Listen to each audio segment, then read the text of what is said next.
காரியங்களை மறக்காமல் முன்னானவைகளை நோக்க என்ன செய்ய முடியாது?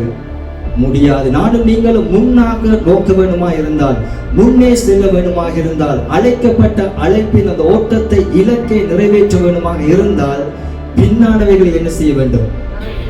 மறக்க வேண்டும். இன்றைக்கு பின்னானவைகளை எடுத்துக்கொண்டு பின்னான காரியங்கள், கடந்த காரியங்கள், விட்டு நடந்து முடிந்த காரியங்கள் அதையே நினைத்து கொண்டு இருப்போமாக இருந்தால் அது உலகத்துக்குரிய ஓட்டமாக இருக்கலாம், ஆவிக்குரிய ஓட்டமாக இருக்கலாம். எந்த ஓட்டத்திலே நாங்கள் எங்களுடைய இலக்கை என்ன செய்ய முடியாது? அடையவே முடியாது. செய்கிற எல்லாமே ஆண்டவர் ஏற்றுக்கொள்கிற காரியம் அல்ல. செய்கிறது எல்லாமே தேவனுடைய சித்தம் என்று சொல்ல முடியாது. எதற்காக தேவன் என்னை பிடித்தார்? எதற்காக தாயின் கருவிலே, தாயின் உருவாக முன்னமே பேர் சொல்லி என்னை அழைத்தவர்? எதற்காக என்னை இந்த தேசத்துக்கு கொண்டு வந்தார்? எதற்காக இந்த ஒரு வாழ்க்கையை கொடுத்தார்? எதற்காக இந்த குடும்பத்தை கொடுத்தார்? என்ன நோக்கத்துக்காக குவித்தார் என்பதை நானும் நீங்களும் நோக்கத்தை தெரிந்தால்தான் அந்த இலக்கை நோக்கி என்ன செய்ய முடியும்? ஓட முடியும். ஒரு குருடன் பிச்சை கேட்டுக்கொண்டு எரிகோவின் அந்த வழியருகே இருந்த ஒரு பிச்சைக்காரனுக்கு இயேசுவை தாவீதின் குமாரன் என்று ஒரு அறிவு அவனுக்கு இருந்ததால் நானும் நீங்களும் கண்கள் திறக்கப்பட்டவர்களாய் வாழுகிறோமே. வேதத்தை குறித்து எவ்வளவு அறிவு, எப்படி இயேசுவை பார்க்கிறோம்? சொல்லப்பட்ட பிரகாரமாய் அல்ல, அறியப்பட்ட பிரகாரமாய் நானும் நீங்களும் ஆண்டவரை தேடினால் தான் ஆண்டவரை எங்களுடைய வாழ்க்கையிலே நிறுத்த முடியும். இன்னைக்கு நிகழ்காலத்துல தான் நாம் பாடுகிறோம், சபையில தான் இருக்கிறோம், தேவனுடைய வார்த்தையை தான் கேட்கிறோம், ஜெபம் பண்ணுகிறோம், ஆராதிக்கிறோம். ஆனால் நம்முடைய எண்ணங்களை கொண்டு பிசாசு எங்கே வைப்பன்னு சொன்னால் கடந்த காலத்தில் ஒரு இடத்துல கொண்டு. இன்னைக்கு அநேக நேரம் கடந்த காலம் ஒரு சம்பவமாகத்தான் இருக்கணும்படியே இருப்பிடமாக என்ன செய்யக்கூடாது? இருக்கக்கூடாது. பல பேர் இன்னைக்கு நிகழ்காலத்திலே வாழ்கிறார்கள், இந்த நாட்களில் இருக்கிறார்கள், இங்கே இருக்கிறார்கள். தேவனுடைய வசனத்தை நீங்க கேட்கிறவர்கள் இருக்கலாம், ஆனா சிந்தனை மைண்ட் என்ன செய்யலாம்? கடந்த காலம் எங்கேயோ ஒரு இடத்துல அந்த விளக்கம் கொடுத்த ஒரு இடத்தை குறிப்பு. எந்த இடத்துல நாங்கள் இருக்கிறோம்? மனிதனுடைய வாழ்க்கையிலே பிசாசு நுழைகிற பொழுது, ஒரு மனிதனுடைய வாழ்க்கையிலே சத்துரு நுழைகிற ஒரே ஒரு வழி எண்ணங்களின் ஊடாகத்தான் என்ன செய்வாங்க? மனிதனுக்குள்ளே நுழைவான். ஆகவே எண்ணங்களுக்குள்ளாக ஒரு பிசாசு ஒரு காரியம், தேவையில்லாத காரியங்கள் வருகிற பொழுது அவன் என்ன செய்வான்? அந்த மனிதனை கடந்த காலத்துக்கு கொண்டு போய்விடுவான். அசுத்தாவி ஒரு மனிதனை பிடித்த பொழுது அவன் குடும்பத்திலே வாழ வேண்டியவன், குடும்பத்தோடு சந்தோஷமா இருக்க வேண்டியவன், நிகழ்காலத்தை அனுபவிக்க வேண்டியவன், நிகழ்கால வாழ்க்கையை குடும்பத்தோடு கழிக்க வேண்டியவனை பிசாசு பிடித்த அந்த மனிதனை எங்கே கொண்டு அவருடைய குடியிருப்பு இருக்கிறது? கல்லறை. கல்லறை எதை காண்பிக்கிறது? மரித்து போன சடலங்கள், கடந்த காலம் மரித்து போன ஒரு நபரை அடக்கம் செய்யப்பட்ட இடம் தான் கல்லறை. ஆனால் பிசாசு ஒரு மனிதனுக்குள்ளே நுழைந்து அந்த மனிதனை கொண்டு எங்கே வைத்திருக்கிறது சொன்னால் கல்லறை. இந்த பிளேஸ், அவருடைய இடத்தை பாருங்க. நிகழ்காலத்தை அனுபவிக்க முடியாதபடி, நிகழ்கால நன்மையை பார்க்க முடியாதபடி, நிகழ்கால சந்தோஷத்தை வாழ்க்கையில் முடியாதபடி கடந்த கால கல்லறையில கொண்டு என்ன செய்து வைத்திருக்கிறது? பிசாசு அந்த மனிதனை வைத்திருக்கிறார். இன்றைக்கு எங்களுடைய ஆவிக்குரிய ரட்சிக்கப்பட்ட எங்களுடைய வாழ்க்கையில, ஆண்டவரை சொந்த ரட்சகராக ஏற்று வாழ்கிற எங்களுடைய வாழ்க்கையில சிந்தனை கூடாக தேவையற்ற எண்ணம், கடந்த கால எண்ணம் உங்களுக்கும் எனக்கும் வருமாயிருந்தால் நாங்கள் எங்கே இருக்கிறோம்? கல்லறைக்கு. ஆட்டோமேட்டிக்காக அந்த இடத்துக்கு எங்களை சிந்தனையிலே பிசாசு என்ன செய்து விடுகிறார்? கொண்டு போய்விடுகிறார்.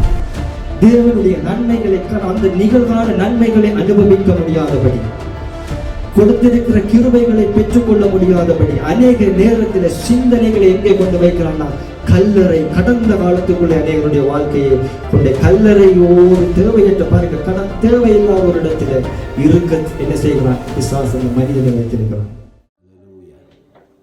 எத்தனை பேர் சந்தோஷமா இருக்கீங்க? ஆமென், ஆமென். ஆண்டவருடைய நாள், இந்த ஓய்வு நாள், பரிசுத்தமுள்ள நாளிலே தேவ சமூகத்திலே வந்திருக்கிற உங்கள் யாவரையும் நான் இயேசு கிறிஸ்துவின் இடுவினையற்ற நாமத்திலே அன்போடு கூட வாழ்த்துகிறேன், வரவேற்கிறேன். கர்த்தர் நல்லவருடைய கிருபை வேண்டும் உள்ளது. ஹல்லேலூயா. என்னத்தையே இழந்த மாதிரி இருக்கு, நான் சோர்ந்து போயிருக்கிற மாதிரி இருக்கு. ஆமென். தேவனுடைய சமூகத்திலே சந்தோஷமா இருக்க பழகுவோம். ஆமென். கர்த்தர் நல்லவர் என்றால் அவர் உயிரோடு ஜீவிக்கிறார்கள். ஆமென். நாங்கள் மரித்தவர்களை வணங்கவில்லை, எந்த ஒரு இதை மரித்த காரியத்தை இன்றைக்கும் அவர் உயிரோடு எங்கள் மத்தியில் அவர் ஜீவிக்கிற உலாவுகிற நல்ல ஆண்டவராக இருக்கிறார். ஆமென். கடந்த கிழமை நான் ஒரு வீடியோவை பார்த்தேன். சர்ச்சில் நாங்கள் பாட்டு படித்து லைவ்ல போட்ட வீடியோவை பார்த்து அதில் ஒரு ஆள் கீபோர்ட் அடிக்கிறார், கிட்டார் அடிக்கிறார், பாட்டு படிக்கிறார். உண்மையா செய்கிறாரா பொய்யா செய்கிறாரான்னு கணங்களை தட்டுவோம். வயந்தனுக்கு உண்மையில பாட்டு அது உண்மை பொய்ன்னு எனக்கே தெரியல. அவ்வளவு தூரத்துக்கு அதை சும்மா செய்தாலும் அது உண்மையா செய்கிறது போலவே டெலிஃபோன் பண்ணியே கேட்டாங்க, யார் அந்த பாஸ்டர் வெள்ள சேர்ட்டு டைம் மட்டும்தான் கட்டையில் அதை கேட்டு அதை கேட்டுதான் கொடுத்திருக்கலாம். கர்த்தர் நல்லவர். இருக்கிற நேரத்தில் அந்த சந்தோஷத்தை என்ன செய்ய வேண்டும்? அனுபவிக்க வேண்டும். உலகத்தில் நாங்கள் ஒன்றையும் கொண்டு வந்ததும் இல்லை, ஒன்றையும் கொண்டு போக போறதும் இல்லை. அன்றைக்கு சந்தோஷமா இருந்தது. நீங்க எல்லாருமே அதுல ஈடுபட்டீங்க. ஆனா அவற்ற காரியத்தை பார்க்கிற பொழுது நானே திரும்ப திரும்ப பார்க்கிற பொழுது பயங்கரமா இருந்துச்சு உண்மை. ஆனா கர்த்தர் அதை பார்க்கிறார். சில வேளையில ஒரு காலத்துல உண்மையாகவே வாசிக்கிற ஆண்டவர் அனுபவிப்பாங்க. உள்ளத்துல வாஞ்சையும் விருப்பத்தையும் ஆர் ஏற்படுத்துறேன்னு சொன்னா தேவனை ஏற்படுத்துவார். ஒரு வாஞ்சை விருப்பம் எங்களுக்குள்ள வருகிறதுன்னு சொன்னா அது எங்களால வருகிறது இல்லை. என்ன பிலிப்பியர் 2வது அதிகாரத்தில் சொல்ல அவரே அந்த வாஞ்சையும் விருப்பத்தை உண்டாக்குறார். ஆமென். ஆகவே நல்ல நாட்கள், நல்ல சந்தோஷம். அதை திரும்ப திரும்ப நான் பார்த்து கொண்டிருந்தேன். கர்த்தர் நல்லவர். ஆமென். இப்படியான நாட்களை தேவன் எங்களுக்கு கொடுத்தபடியால் ஆண்டவரை ஸ்தோத்திரிக்கிறேன். ஹல்லேலூயா. எத்தனை பேர் தேவனுடைய வார்த்தைக்கு தேவனுடைய வார்த்தையை கேட்க ஆயத்தமா இருக்கிறீங்க? ஹல்லேலூயா. திருப்பிக் கொள்ளுங்கள். பிலிப்பியர் புதிய பாட்டில் 273வது பக்கம் 3வது அதிகாரம் 12வது வசனத்திலிருந்து 14வது முடிவு வசனம் மட்டும் நாங்கள் எல்லாரும் சேர்ந்து வாசிப்போமா? இந்த ப்ராஜெக்ட்ல போடுவாங்க. நாங்கள் எல்லாரும் சேர்ந்து தேவனுடைய வார்த்தையை வாசிப்போம். நான் அடைந்தாயிற்று அல்லது முற்றிலும் தேறினவான என்று எண்ணாமல் கிறிஸ்து இயேசுவினால் நான் எதற்காக பிடிக்கப்பட்டேனோ அதை நான் பிடித்துக் கொள்ளும்படி ஆசையாய் தொடருகிறேன். சகோதரரே, அதை பிடித்துக் கொண்டேன் என்று நான் எண்ணுகிறதில்லை. ஒன்று செய்கிறேன், பின்னானவைகளை மறந்து முன்னானவைகளை நாடி கிறிஸ்து இயேசுவுக்குள் தேவன் அழைத்த பரம அழைப்பின் பந்தய பொருளுக்காய் இலக்கை நோக்கி தொடர்கிறேன். ஹல்லேலூயா. ஒன்று செய்கிறேன், பின்னானவைகளை மறந்து முன்னானவைகளை நோக்கி கிறிஸ்து இயேசுவுக்குள் தேவன் அழைத்த பரம அழைப்பின் பந்தய பொருளுக்காய் இலக்கை நோக்கி ஓடுகிறேன். அப்போஸ்தலனாகிய பவுல் இந்த நிருபத்தை எந்த சூழ்நிலையிலே அவர் எழுதினார், எங்கிருந்து எழுதினார் என்று நீங்க பார்க்கிற பொழுது அவர் ரோமாபுரியில சிறைச்சாலையில் இருந்த பொழுது இந்த பிலிப்பியர் நிருபத்தை என்ன செய்தார்? ஒரு கட்டப்பட்ட நிலையிலே, சிறைச்சாலையிலே கைகள் கால்கள் கட்டப்பட்ட சூழ்நிலையிலே அவர் இந்த நிருபத்தை நீங்க வாசிக்கிற பொழுது சொல்லுவார், சந்தோஷமா இருங்க கர்த்தருக்குள். அவருடைய வாழ்க்கை என்ன? சிறைச்சாலை, கட்டப்பட்ட வாழ்க்கை. ஆனா மற்றவர்களை சொல்லுகிறார், நீங்க அநேக தரம் சந்தோஷமா இருங்க சந்தோஷமா இருங்க. மறுபடியும் சொல்லுகிறேன், சந்தோஷமா இருங்க சொல்லப்பட்ட நிருபம் இந்த பிலிப்பியர் நிருபத்தில தான் நீ வாசித்து பார். ஆனா இங்க ஒரு காரியத்தை சொல்லுகிறார், நாம் பின்னானவைகளை மறந்து முன்னானவைகளை நோக்கி. இன்றைக்கு நானும் நீங்களும் எந்த நிலையில இருக்கிறோம் என்று தேவனுடைய வார்த்தை இந்த நாளில் எங்கள் மத்தியில் பேசுவதாக. பின்னான காரியங்களை மறக்காமல் முன்னானவைகளை நோக்க என்ன செய்ய முடியாது? நானும் நீங்களும் முன்னாக நோக்க வேண்டுமா இருந்தால், முன்னே செல்ல வேண்டுமாக இருந்தால், அழைக்கப்பட்ட அழைப்பின் அந்த ஓட்டத்தை இலக்கை நிறைவேற்ற வேண்டுமாக இருந்தால் பின்னானவைகளை என்ன செய்ய வேண்டும்? மறக்க வேண்டும். இன்றைக்கு பின்னானவைகளை எடுத்துக்கொண்டு பின்னான காரியங்கள், கடந்த காரியங்கள் விட்டு நடந்து முடிந்த காரியங்கள் இன்றைக்கு அதையே நினைத்து கொண்டு இருப்பமாக இருந்தால் அது உலகத்துக்குரிய ஓட்டமாக இருக்கலாம், ஆவிக்குரிய ஓட்டமாக இருக்கலாம். எந்த ஓட்டத்திலே நாங்கள் எங்களுடைய இலக்கை என்ன செய்ய முடியாது?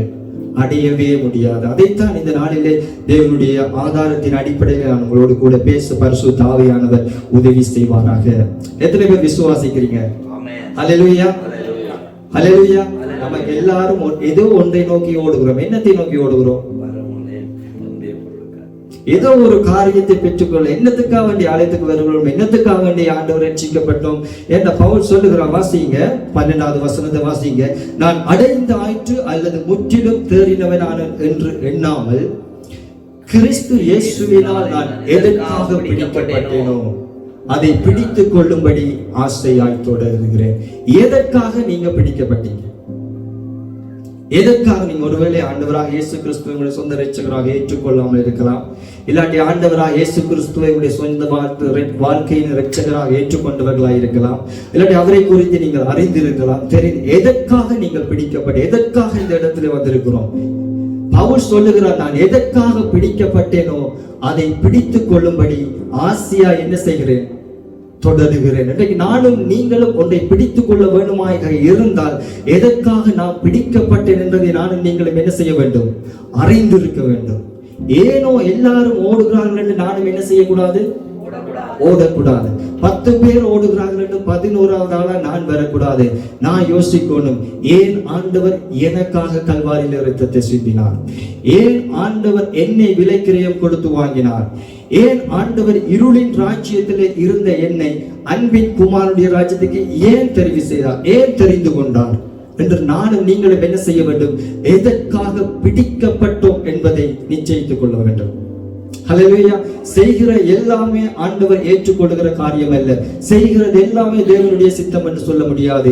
எதற்காக தேவன் என்னை பிடித்தார், எதற்காக தாயின் கருவிலே தாயின் உருவாகும் முன்னமே பேர் சொல்லி என்னை அழைத்தவர், எதற்காக என்னை இந்த தேசத்துக்கு கொண்டு வந்தார், எதற்காக இந்த ஒரு வாழ்க்கையை கொடுத்தார், எதற்காக இந்த குடும்பத்தை கொடுத்தார், என்ன நோக்கத்துக்காக குடித்தார் என்பதை நானும் நீங்களும் நோக்கத்தை தெரிந்தால் தான் அந்த இலக்கை நோக்கி என்ன செய்ய முடியும், ஓட முடியும். தேவ சமூகத்தில் பல வேளைகளில் நாங்கள் எதற்காக பிடிக்கப்பட்ட ஒரு சாதாரண ஒரு கிறிஸ்தவர்களை போல, மற்றவர்களை போல சேர்ச்சுக்கு வருகிறோம் நல்லது, ஓய்வு நாள் ஆராதனைக்கு வருகிறோம் நல்லது, வெள்ளிக்கிழமை கூட்டத்துக்கு வருகிறோம் நல்லது, உபவாச ஜெபத்துக்கு வருகிறோம் நல்லது, வேதத்தை வாசிக்கிறோம் நல்லது, ஆராதனை செய்கிறோம் நல்லது, கீபோர்டை வாசிக்கிறோம் நல்லது, பிரசங்கம் பண்ணுகிறோம் நல்லது. ஆனால் நான் எதற்காக பிடிக்கப்பட்டேன் என்று தேவ சித்தத்தை நானும் நீங்களும் அறிந்து கொள்ளவில்லை என்றால் நாம் செய்கிறது எல்லாமே விருதாவாக போயிடும். நாங்கள் விருதாவாய் போகிறதுக்கு பிடிக்கப்படவில்லை, ஒன்றை நிறைவேற்றும்படியாக பிடிக்கப்பட்டிருக்கிறோம். இன்னைக்கு தேவ சமூகத்தில் இருக்கிற நாம் எந்த சூழ்நிலையில் இருக்கலாம், இப்ப இருக்கிற நிலைமையை பார்க்காதீங்க. எதற்காக நாம் பிடிக்கப்பட்டேன்? அன்றைக்கு பேதுருவை ஆண்டவர் எதற்காக பிடித்தார்? மீன் பிடித்துக் கொண்டு இந்த பேதுருவை பார்த்து ஆண்டவர் சொன்னார், நீ என்னை பின்பற்றி வா, நான் உன்னை மனிதர்களை பிடிக்கிறவனாக்குவேன். ஆண்டவர் செய்தாரா, செய்யலையா?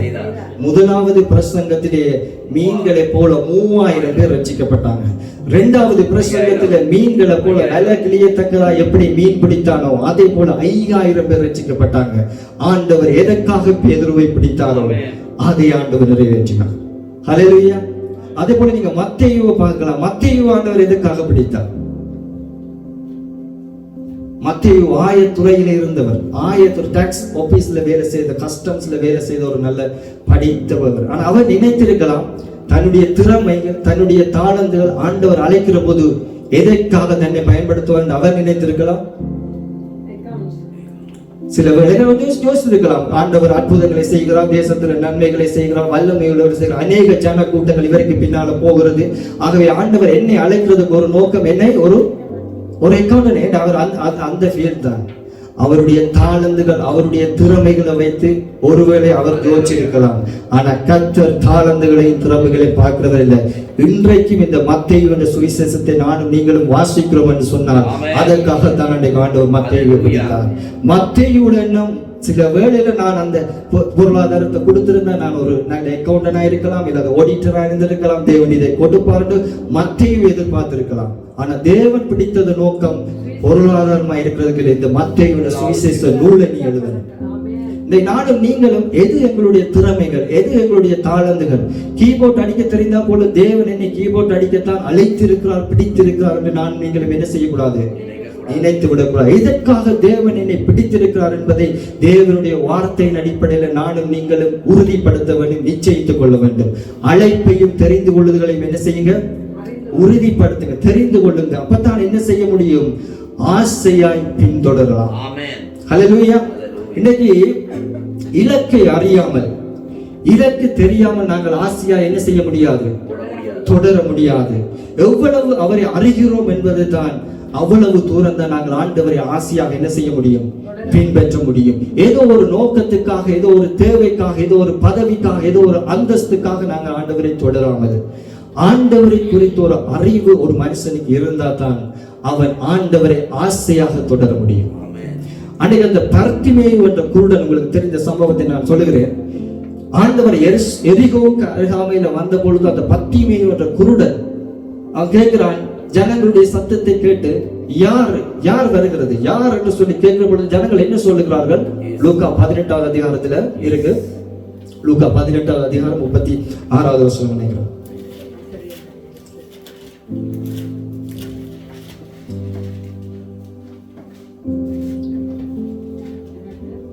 ஜனங்கள் நடக்கிற சத்தத்தை அவன் கேட்டு இது என்ன என்று விசாரித்தான். நசரேயனாகிய இயேசு போகிறார் என்று அவனுக்கு அறிவித்தார்கள். அப்பொழுது அவன், இயேசுவே, தாவீதின் குமாரனே, எனக்கு இரங்கும் என்று கூப்பிட்டான். ஓகே, இந்த பர்த்திமேயுக்கு எப்படி அறிவித்தார்கள்?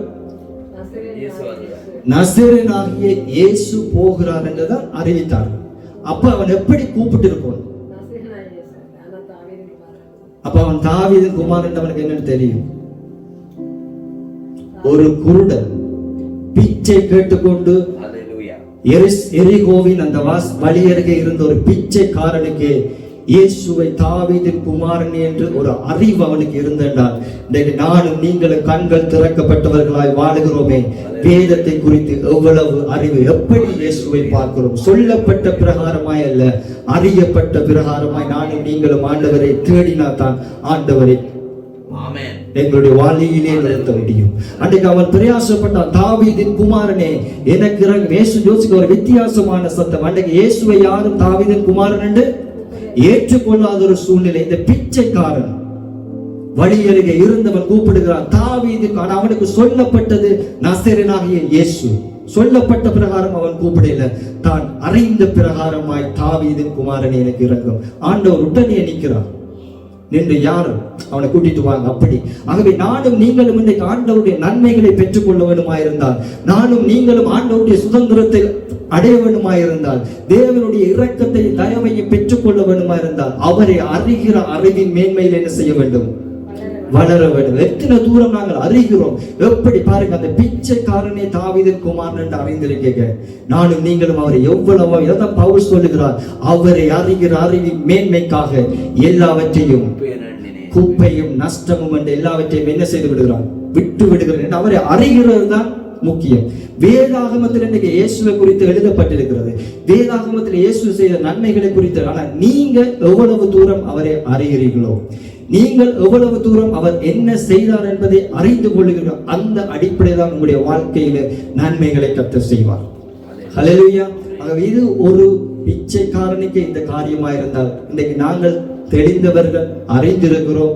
வேதாகமத்தில் அத்தனை வசனங்களும், பல வசனங்களே தெரியும். அதிகாரத்தை கேட்டாலே அடுக்கடுக்க வரும். ஆனா இயேசுவை எவ்வளவு தூரத்துக்கு நானும் நீங்களும் அறிகிறோமோ அந்த அடிப்படையில தான் ஆண்டவர் எங்களுடைய வாழ்க்கையில என்ன செய்வார்? நன்மை செய்வார். அந்த அடிப்படையில தான் நீங்க ஆசையாய் ஆண்டவர் என்ன செய்ய முடியும்? நெருங்க முடியும். ஒரு தெய்வமாக பார்த்தா, அவர் ஒரு கிறிஸ்துவாக பார்த்தா, இல்லாட்டி அவர் ரட்சிக்க வந்த ஒரு தேவன் என்பது உண்மைதான். அந்த அடிப்படையில நீங்க அவரை தொடர்வதற்கு பார்க்க, அவர் எனக்கு என்ன செய்தார், அவர் எனக்கு எவ்வளவு நல்லவராய் இருந்தார், அவர் எனக்கு எப்படி வந்த விபத்துக்களிலே காப்பாற்றினார், அவர் எனக்கு வந்த சூழ்நிலையில் எப்படி என்னை விடுவித்தார், அவர் கடந்த காலம் எனக்கு ஏற்பட்ட நெருக்கங்களில எப்படி எனக்கு என்ன செய்தார் என்று நானும் நீங்களும் இயேசுவை பார்க்க பழகினால் நிச்சயமாக ஆண்டவர்களை உயர்ந்த இடங்களிலே கொண்டு வந்து விடுவார்.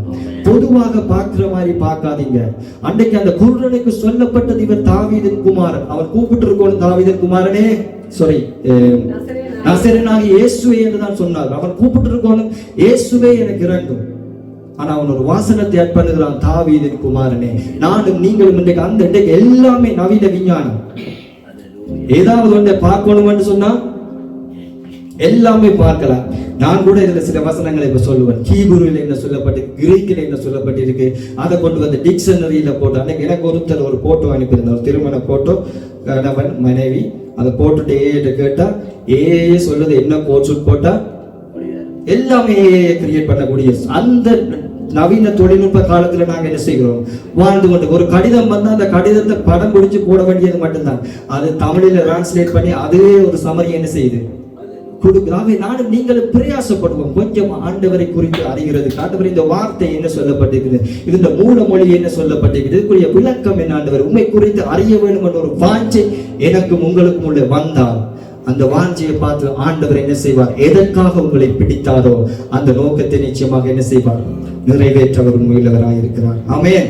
இந்த அதிகாரத்தின் இந்த 12வது வசனத்தின் தொடக்கத்தை பாருங்க. நான் அடைந்தாயிற்று அல்லது முற்றிலும் தேறினவனானேன் என்று யார் சொல்லுகிறது இந்த காரியத்தை? பவுல் எப்படிப்பட்டவர்? அடைந்தாயிற்று, அற்றையின் ஒன்ற அவர் தேறினவர், பெர்ஃபெக்ட் என்று அவர் என்ன சொல்ல வேண்டும் தான் சொல்லல. ஏனென்று சொன்னா இத்தனைக்கு ஒரு அப்போஸ்தலர், எத்தனையோ தரிசனங்கள், எத்தனையோ வெளிப்பாடுகளை பெற்ற, எத்தனையோ நிறுவனங்களை எழுதின மனிதர். ஆனா சொல்லுகிறார், நான் அடைந்தாயிற்று, நான் அல்லது பெர்ஃபெக்ட், நான் தேறினவன் என்று நான் என்ன செய்ய மாட்டேன், என்னை எண்ண மாட்டேன். இன்னைக்கு நாங்கள் ஒரு கொஞ்ச காரியம் அறிஞ்சால் இதே போதும், இதே கிறிஸ்தவ வாழ்க்கை, இதே காணும், இதுக்கு மேல எங்களுக்கு தேவையில்லை. ஆனா பாருங்க பவுல் இந்த சூழ்நிலையை பாருங்க. நீங்க 5வது வசனத்திலிருந்து பாத்தீங்கன்னா சொல்லுவார், 8ஆம் நாளில் விருத்த சேதனம் பெற்றவன் நான், இஸ்ரவேல் வம்சத்தான் நான், பெஞ்சமின் கோத்திரத்தான், எபிரேயரில் பிறந்த எபிரேயர், நியாய பிரமாணத்தின்படி பரிசேயர். ஆனா சொல்லிட்டேன், நான் அடைந்தாயிற்று, நான் முற்றிலும் தேறினவன் என்ன செய்ய மாட்டேன் சொல்லி. இதான் அவருடைய தாழ்மை. கிறிஸ்துவை இன்னும் அறிகிற அறிவில, கிறிஸ்துவை இன்னும் அறிகிற அறிவில அவன் என்ன செய்ய வேண்டும், நானும் நீங்களும் வளர்கிறவர்களா இருக்க வேண்டும். ஏதோ அடைந்துட்டேன், ஏதோ தேறிட்டேன், கொஞ்சம் தெரிந்தது ஆண்டவர் கொஞ்சம் தான், இன்னும் நான் உண்மை அறிய, இன்னும் நான் உண்மை நெருங்கி சேர, உம்முடைய வார்த்தையில இன்னும் நான் பெரியப்பட, உம்முடைய சமூகத்திலே இன்னும் நான் பெரியப்பட கிருபை செய்யுங்க என்று நாங்கள் தேடுகிற பொழுது, அவரை வாஞ்சிக்கிற பொழுது நிச்சயமாக ஆண்டவருடைய வாழ்க்கையில நன்மைகளை செய்ய உண்மையுள்ளவராக இருக்கிறார். ஆமென். ஆகவேதான் இந்த வசனத்தினுடைய கடைசி இதில் என்னுடைய பிரசங்கத்தினுடைய முக்கியமானது 13வது வசனம், ஒன்று செய்கிறேன் பின்னானவைகளை, அதை மட்டும் விடுங்க, ஒன்று செய்கிறேன் சொல்லுங்க, ஒன்று செய்கிறேன் பின்னானவைகளை மறந்து முன்னானவைகளை நாடி. எத்தனை பேருக்கு விருப்பம் நான் முன்னுக்கு போகணும், நான் முன்னானவைகளை நாடி மேன்மை உள்ள இடத்துக்கு வரணும், எத்தனை பேர் வாஞ்சிக்கிறீங்க? அப்படி நீங்க வாஞ்சிக்கிறதா இருந்தால் நீங்க கட்டாயம் செய்ய வேண்டியது பின்னானவைகளை என்ன செய்ய வேண்டும், மறக்க. forgetting those things which are behind. பின்னாலே என்ன காரியங்கள் உங்களுக்கு இருக்கு. இன்னைக்கு கடந்த காலத்திலிருந்து நீங்க விடுதலை ஆகாமல், கடந்த காலத்திலிருந்து நீங்க வெளியே வராமல் முன்னானவைகளை என்ன செய்ய முடியாது, நாட முடியாது. இன்னைக்கு அநேக நேரத்துல முன்னானவைகளை நாடி தேடுவதற்கு பின்னானவைகள் எப்படி இருக்கிறது சொன்னால் தடையாக இருக்கிறது அநேகருடைய வாழ்க்கையில். இன்னைக்கு எந்த பின்னான காரியம், எந்த காரியம் பிஹைண்ட்ல உங்களுக்கு இருக்கிற காரியம், இந்த பிஹைண்ட் என்ற சொல்லுக்கு கிரீக்கில் பயன்படுத்தப்பட்ட வார்த்தை ஒபிசோ. அந்த கோட் சொல்லுகிற அந்த கோட் உங்களுக்கு தேவை, நீங்க பார்க்க உண்மையில கூட சில பேர் பார்ப்பீங்க, பார்க்கறதா இருந்தா பார்க்கல. G3694 ஒபிசோ. இந்த சொல்லுக்கு கிரீக்கில் உண்மையான விளக்கம் அந்த டிக்ஷனரியில நீங்க இந்த சொல்ல போல பயன்படுத்தப்பட்டுகிறது. பிளேஸ் ஆஃப் டைம்ஸ், அதாவது சில இடம், சில டைம்ஸ், அதாவது சில இடம் என்னன்னு சொன்னா, பல வேளைகளில் நம்முடைய கடந்த காலத்தை ஒரு இடமாக, இன்னைக்கு நிகழ்காலத்துல தான் நாம் வாழுகிறோம், சபையில தான் இருக்கிறோம், தேவனுடைய வார்த்தையை தான் கேட்கிறோம், ஜெபம் பண்ணுகிறோம், ஆராதிக்கிறோம். ஆனால் நம்முடைய எண்ணங்களை கொண்டு பிசாசு எங்கே வைப்பன்னு சொன்னால் கடந்த காலத்தில் ஒரு இடத்துல கொண்டு. இன்னைக்கு அநேக நேரம் கடந்த காலம் ஒரு சம்பவமாகத்தான் இருக்கணும், இருப்பிடமாக என்ன செய்யக்கூடாது, இருக்கக்கூடாது. பல வேளை இன்னைக்கு நிகழ்காலத்திலே வாழுகிறார்கள், இந்த நாட்களில் இருக்கிறார்கள், இங்கே இருக்கிறார்கள், தேவனுடைய வசனத்தை நீங்க கேட்கிறவர்கள் இருக்கலாம். ஆனா சிந்தனை மைண்ட் என்ன செய்யலாம், கடந்த காலம் எங்கேயோ ஒரு இடத்துல place things that are behind. அந்த விளக்கம் கொடுத்து டிக்ஷனரி சொல்ல ஒரு இடத்தை குறிப்பு. இன்னைக்கு எந்த இடத்துல நாங்க இருக்கிறோம், நிகழ்காலம் என்ற இடத்துல இருக்கிறோமா, இல்லாட்டி நிகழ்கால இடத்திலே பிசிக்கலா நாங்க இருந்து கொண்டக்கூடிய சிந்தனை எங்கே இருக்கிறோம்னு சொன்னால் கடந்த காலத்திலே. ஒரு மனிதனுடைய வாழ்க்கையிலே பிசாசு நுழைகிற பொழுது, ஒரு மனிதனுடைய வாழ்க்கையிலே சத்துரு நுழைகிற ஒரே ஒரு வழி எண்ணங்களின் ஊடாகத்தான் என்ன செய்வான், ஒரு மனிதனுக்குள்ளே நுழைவான். ஆகவே எண்ணங்களுக்குள்ள ஒரு பிசாசு ஒரு காரியம், தேவையில்லாத காரியங்கள் வருகிற பொழுது அவன் என்ன செய்வான், அந்த மனிதனை கடந்த காலத்துக்கு கொண்டு போய் விடுவான். எந்த இடம், அதாவது அது சம்பவமா இருக்கலாம், கடந்த காலத்தில் நடந்த ஒரு பிரச்சனையா இருக்கலாம், நீங்கள் விரும்பாத காரியங்களா இருக்கலாம், ஒரு அவமானமா இருக்கலாம், ஒரு நிந்தையா இருக்கலாம், இல்லாட்டி ஒரு தோல்வியா இருக்கலாம், ஈவன் அல்லது ஒரு வெற்றியாய் கூட இருக்கலாம். வெற்றி கூட நிரந்தரம் இல்லை. ஆகவே இந்த கடந்த காலத்தில் நானும் நீங்களும் வாழ்வோமா இருந்தால் முந்தானவைகளை பார்க்க முடியாதபடி கடந்த காலம் ஒரு கட்டில இன்றைக்கு என்ன செய்வான், அநேகரை பிடித்து பிசாசு வைத்து எண்ணத்தில கடந்த காலத்துக்கு கொண்டு போய் விடுவான்.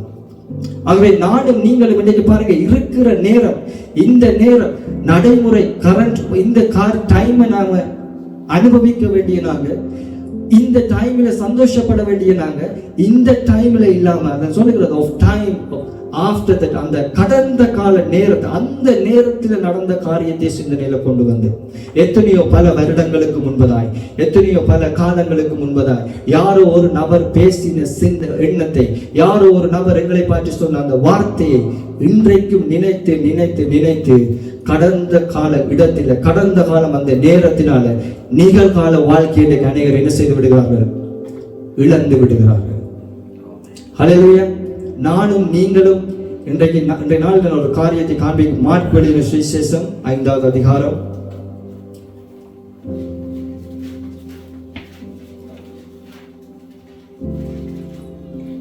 மார்க் எழுதின சுவிசேஷம் 5வது அதிகாரம் 3வது வசனத்தை வாசிங்க. அவனுடைய குடியிருப்பு கல்லறைகளில் இருந்தது, அவனை சங்கிலிகளினாலும் கட்ட ஒருவனால் கூடாதிருந்தது. சரியா? 2வது வசனத்தை வாசிங்க. அவர் படகிலிருந்து இறங்கின உடனே அசுத்த ஆவியுள்ள ஒரு மனிதன் பிரேத கல்லறையிலிருந்து அவருக்கு எதிராக வந்தான். அசுத்த ஆவியுள்ள ஒரு மனுஷன் பிரேத கல்லறையிலிருந்து அவருக்கு எதிராக வந்தான். அவனுடைய குடியிருப்பு கல்லறைகளில் இருந்தது. அவனுடைய குடியிருப்பு எங்கே இருக்கா? கல்லறை. அவனுடைய குடியிருப்பு, அவனுடைய இடம் எங்கே கொண்டே பிசாசு வைத்து, ஒரு அசுத்த ஆவி ஒரு மனிதனை பிடித்த பொழுது அவன் குடும்பத்திலே வாழ வேண்டியவன், குடும்பத்தோடு சந்தோஷமா இருக்க வேண்டியவன், நிகழ்காலத்தை அனுபவிக்க வேண்டியவன், நிகழ்கால வாழ்க்கையை குடும்பத்தோடு கழிக்க வேண்டியவனை பிசாசு பிடித்த அந்த மனிதனை எங்கே கொண்டு அவனுடைய குடியிருப்பு இருக்கிறது? கல்லறை.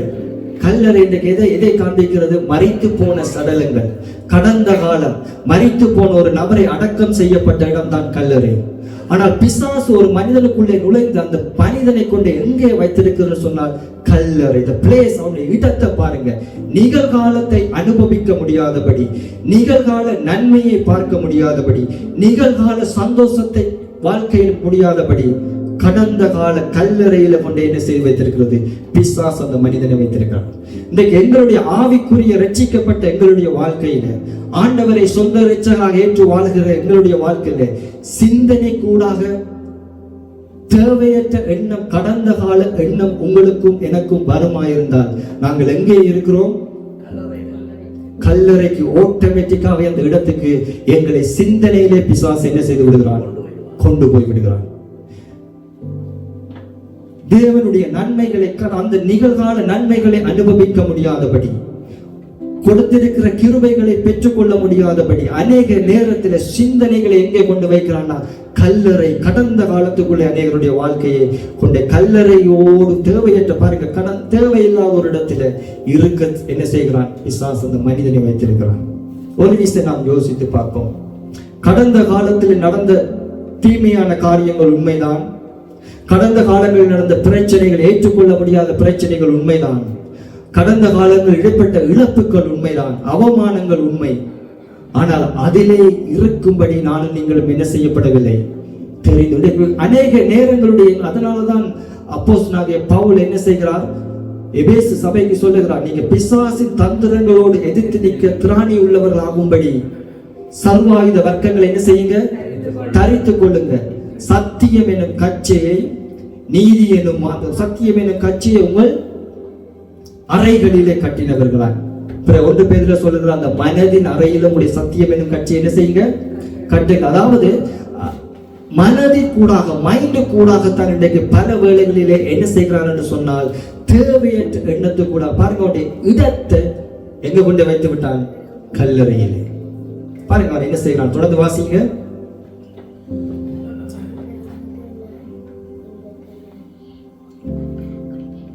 3வது வசனம்.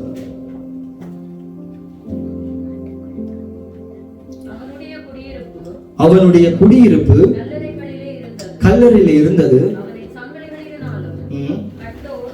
கூடாதிருந்தது.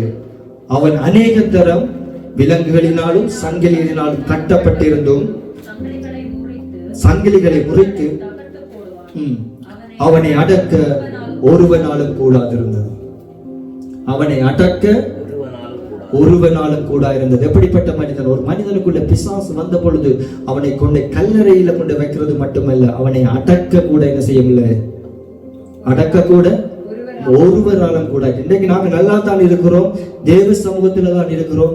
எப்பொழுது கடந்த காலம் எங்களை மேற்கொள்ளுதோ, எப்பொழுது தேவையற்ற கடந்த கால எண்ணங்கள் எத்தனையோ பல வருஷங்களுக்கு முன்பதாய் யாராவது ஒரு நபர் பாதித்திருப்பார்கள், யாராவது ஒரு நபர் எங்களுக்கு விரோதமாய் அப்படிப்பட்ட எண்ணங்கள் வருகிற பொழுது எங்களை அறியாமல் நாங்களே எங்கே போகிறோம் என்று சொன்னால் பிரேத குடியிருப்பு அந்த இடத்துக்கு போறது மட்டுமல்ல, எங்களை யாராலும் என்ன செய்ய முடியாது, எங்களை நாங்களே அடக்க முடியாத ஒரு சூழ்நிலை, வைராக்கியம், ஒரு விரக்தி. இந்த நபர் எனக்கு இப்படி செய்துட்டாரே, இந்த நபர் எனக்கு இப்படி பேசிட்டாரே, என்னுடைய குடும்பத்தில் இப்படி ஒரு சூழ்நிலை, இந்த நபர் எங்களை நாங்களே அடக்க முடியாத ஒரு சூழ்நிலையை நாங்களே தோற்றுவிப்போம். எப்பொழுதுன்னு சொன்னால் கடந்த கால நினைவுகளை எங்களுக்குள்ளே விடுகிற பொழுது. ஆகவே நானும் நீங்களும் தெளிந்த புத்தி உள்ளவர்களாய் இருக்க வேண்டும். எந்த சூழ்நிலையிலும் முடிந்ததுதான். இதற்கு முற்பட்ட கால போதி முடிந்ததுதான். முடிந்ததை நாம் நினைக்கத்தான் வேண்டும். முறைந்ததற்கு நன்றி. ஏனென்றால் அதற்கூடாக தேவன் எங்களுக்கு செய்த நன்மைகளை தான் பார்க்க வேண்டும் ஒழிய அங்கேயே நாங்கள் தங்கி இருப்பதற்கு என்ன செய்யப்படவில்லை, அழைக்கப்படவில்லை. தொடர்ந்து அவன் என்ன செய்கிறான்னு பாருங்க. அவன் எப்பொழுதும் இரவும் பகலும் மலைகளிலும் கல்லறைகளிலும் இருந்து கூக்குரலிட்டு கல்லுகளினாலே தன்னை பாருங்க பிரேத குழிக்கு கொண்டு போனது மட்டுமல்ல, கடந்த காலத்துக்கு பிசாசு கொண்டு போனது மட்டுமல்ல, தன்னை அவனால் அடக்க கூட முடியல மட்டுமல்ல, கல்லுகளினால தன்னை என்ன செய்கிறான், காயப்படுத்தி கொண்டிருக்கிறான். நானும் நீங்களும் எண்ணங்களுக்கூடாக கடந்த காலத்துக்கு போவோமாயிருந்தால் எங்களை அறியாமலே அன்றைக்கு அவன் பிரேத கல்லறையில் இருந்த போல இடம் பிளேஸ் தேவையற்ற இடத்துக்கு நாங்கள் கொண்டு போவது மட்டுமல்ல, கல்லுகளினால தன்னை என்ன செய்கிறான், காயப்பட்ட. நீங்கள் எப்படிப்பட்ட கல்லை வைத்து உங்களை காயப்படுத்துகிறீர்கள் ஒரு விஷயம் யோசிச்சு பாருங்க. எத்தனையோ பல வருஷங்களுக்கு முன்பதாய் ஒரு காரியத்தை இன்றைக்கும் அந்த கல்லை வைத்து என்ன செய்கிறோம், காயப்படுத்துவர்களா இருந்தால் நீங்கள் எங்கே இருக்கிறீர்கள், முன்னான பின்னானவைகளை என்ன செய்யவில்லை, மறக்கவில்லை. அநேக நேரத்தில் தேவனுக்காக பிரகாசிக்க முடியாதபடி, தேவனுக்காக எழும்ப முடியாதபடி, தேவனுக்காக பக்தி வைராக்கிய காண்பிக்க முடியாதபடி, தேவனுக்காக ஏதாவது காரியத்தை செய்ய முடியாதபடிக்கு பிசாசு என்ன செய்கிறான்டா, எண்ணங்களுக்கு கூடாக கடந்த காலத்துக்கு கொண்டு போய் ஏதோ ஒரு கல்லினால் எங்களை என்ன செய்ய வைக்கிறான், காயப்படுத்தும்படி. கல்லுகளினால் நம்மை நாமளே பல முறை என்ன செய்யப்பட்டுள்ளோம், காயப்படுத்தி கொண்டு இருக்கிறோம். ஐயோ இந்த நபர் எனக்கு இப்படி செய்துட்டாரு, செய்த நபர் முன்னுக்கு போயிடுவான், செய்த நபர் மற்ற காரியத்துக்கு மற்ற ஸ்டேஜுக்கு போயிடுவான். அதை நினைத்து நினைத்து நினைத்து நானும் நீங்களும் இன்றைக்கு காயப்படுத்துவோமாயிருந்தால் எங்கே இருக்கிறோம்னா கடந்த காலத்தில் இருக்கிறோம். கடந்த காலத்தை விட்டு நானும் நீங்களும் என்ன செய்ய வேண்டும், வெளியே வர வேண்டும். அது ஒரு நேரமாக இருக்கலாம் அல்லது ஒரு இடமாக இருக்கலாம். எப்படிப்பட்டதா இருந்தாலும் தேவ சமூகத்தில் எங்களை ஒப்பு கொடுத்து, தேவ சமூகத்தில் எங்களை தாழ்த்தி, ஆண்டவர் இந்த இடத்துல இருந்து வெளியே வாங்கன்னு சொல்லி பாருங்க. அந்த forgetting, அதாவது பிலிப்பியர் 3:12 சொல்ற வாசிங்க. பின்னானவைகளை மறந்து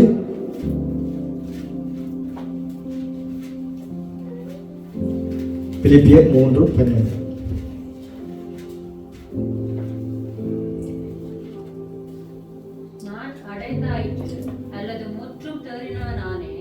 13வது வசனம். பின்னானவைகளை மறந்து முன்னானவைகளை நாடி. பாருங்க ஆங்கிலத்தில் சொல்லுகிறது forgetting those things which are behind. அந்த forgetting மறக்கிறது என்ற கிரேக்க மொழியை நாங்கள் பார்த்த பொழுது G19:50 அதற்குரிய அந்த விளக்கம் அவர்கள் கொடுத்திருந்தார்கள். புறக்கணித்தல், இனி அக்கறை காட்டாமல் இருத்தல். புறக்கணித்தல் அல்லது இனி அக்கறை. புறக்கணித்தவே வேண்டும். forgetting என்று சொல்ல சும்மா நாங்க சொல்லுவோம் மறந்து போகிறோம், மறக்கிறது இல்லை. அந்த சரியான விளக்கம் சொல்லப்பட்டிருக்கின்றது புறக்கணித்தல். அந்த சம்பவத்தை அப்படி என்ன செய்து விட்டோம், அடியோடே விட்டுவிட வேண்டும். புறக்கணித்தல் அல்லது அக்கறை காட்டாமல் இருக்கணும். எத்தனை முறை நாங்கள் விட்ட காரியத்தை திரும்ப திரும்ப எடுத்து அக்கறை காட்டுவோமா இருந்தால் பிசாசு எங்களை கடந்த காலத்துக்கு என்ன செய்து விடுவான், கொண்டு போய் விடுவான். ஆகவே புறக்கணிக்க வேண்டிய காரியத்தை புறக்கணிக்க சொல்லப்படுறது தனியாக மறக்கிறது மட்டுமல்ல, சிலதை புறக்கணிக்க வேண்டும். அது சில நபராயிருக்கலாம், சில சம்பவமாயிருக்கலாம், எப்படிப்பட்டவராயிருக்கலாம். உங்களுடைய ஆவிக்குரிய வாழ்க்கையில நீங்க முன்னேற வேண்டுமாயிருந்தால் புறக்கணிக்க வேண்டியவர்களை என்ன செய்ய வேண்டும், புறக்கணிக்க வேண்டும். அதற்காக வேண்டிய குடும்பத்தை புறக்கணிக்க வேண்டும் நான் சொல்லல. தேவ சமூகத்திலே நாங்கள் ஜெபம் பண்ணுகிற பொழுது, தேவ சமூகத்திலே ஒப்புக் கொடுக்கிற பொழுது ஆண்டவர் ஏற்ற நேரத்திலே காரியங்களை செய்ய என்ன செய்வார், அவர் உண்மையுள்ளவராயிருக்கிறார். புறக்கணித்து விட்டுவிட வேண்டிய காரியங்களை விட்டு விடாவிட்டால் முன்னானவைகளை நானும் நீங்களும் என்ன செய்ய முடியாது. பார்க்க அன்றைக்கு பிசாசு பிடித்த அந்த மனிதன், அவன் கல்லறையில மட்டும் அவனுடைய இருப்பல்ல, கல்லுகளினால தன்னை காயப்படுத்தல, அவன் ஒருவனும் அடக்க முடியாது. ஆனால் இன்றைக்கு அவன் இயேசுவை கண்டானோ, இயேசு அண்டையில தன்னை ஒப்பு கொடுத்தான, வஸ்திரம் தரித்தவனாய் இயேசுவின் பாதம், நீங்க அந்த அதிகாரத்தை வாசிச்சீங்கன்னா வஸ்திரம் தரித்தவனாய் இயேசுவின் பாதத்தில் உட்கார்ந்திருந்தான். ஹல்லேலூயா. ஆகவே உங்களால கடந்த காலத்திலிருந்து விடுதலை பெற முடியவில்லை என்று சொன்னால் ஒரே ஒரு வழி, இயேசு மாத்திரம். இதுக்கு எந்த ஒரு வைத்தியமும், எந்த ஒரு மருந்தும், எந்த ஒரு டொனிக்கும் எங்கேயுமே என்ன செய்ய முடியாது, வாங்க முடியாது. சிந்தனைகளில் இருந்து நானும் நீங்களும் விடுபட வேண்டுமா இருந்தால் சத்திய வேதம் சொல்கிறது, அன்றைக்கு அந்த பிசாசு பிடித்த மனிதன், அடக்க முடியாத மனிதன், தன்னை தானே காயப்படுத்துகிற மனிதன், இயேசு வந்து இறங்கின பொழுது, அவன் அந்த பிசாசு எல்லாவற்றையும் திரட்டின பொழுது வஸ்திரம் தரித்தவனாய் அவருடைய பாதத்தில் இருந்த ஒரு நல்ல மனிதனாய் பார்க்கப்பட்டான். நானும் நீங்களும் கடந்த காலத்துக்கு போகிறோம். என்னால் இந்த கடந்த காலத்திலிருந்து வெளியே வர முடியவில்லை. கடந்த காலத்தில் ஏதோ ஒன்றோட நான் கட்டப்பட்டிருக்கிறேன். இன்னைக்கு எத்தனை பேர் நிதானித்துக் கொள்ளுங்க, எந்த காரியத்தோடு நீங்க கடந்த காலத்துல கட்டப்பட்டிருக்கிறீங்க. ஒரு நங்கூர போடப்பட்டிருந்த கப்பல் எப்படித்தான் தண்டு வலிச்சாலும் என்ன செய்யும், சுத்தி ஓடும் ஒழிய, ஆனால் அடுத்த நகர்வுக்கு என்ன செய்யாது, அந்த கப்பல் போகாது. அதே போலதான் எங்களுடைய கிறிஸ்தவ வாழ்க்கையும் இருக்கும். கடந்த காலத்தோடு நானும் நீங்களும் கட்டப்பட்டு இருந்தால், கடந்த காலத்தோடு புறக்கணிக்க வேண்டிய காரியங்களை நானும் நீங்களும் புறக்கணிக்காமல் இருந்தால், கடந்த காலத்தில் விட்டுவிட வேண்டிய காரியங்களை நானும் நீங்களும் விட்டுவிடாமல் இருந்தால், கடந்த காலத்தில் அக்கறை காட்டாமல் இருக்க வேண்டிய காரியத்தை அக்கறை காட்டாமல் இருந்தால், எங்களுடைய ஓட்டம் நங்கூரம் விடப்பட்டது போல சுத்தி அதே வட்டத்துக்குள்ளதான் நிற்ப முடிய, மேன்மையான காரியத்தை பார்க்க நானும் நீங்களும் என்ன செய்ய முடியாது, போக முடியாது. இன்னைக்கு ஏதோடு கட்டப்பட்டிருக்கிறீங்க.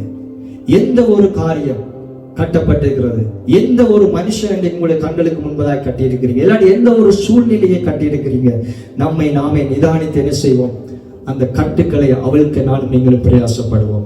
சில வேளைகளில் வேண்டும் என்று நம்முடைய கடந்த காலத்தை துண்டிக்க வேண்டும், அல்லது பிரித்து விட வேண்டும் என்று செய்ய வேண்டும். ஹல்லேலூயா.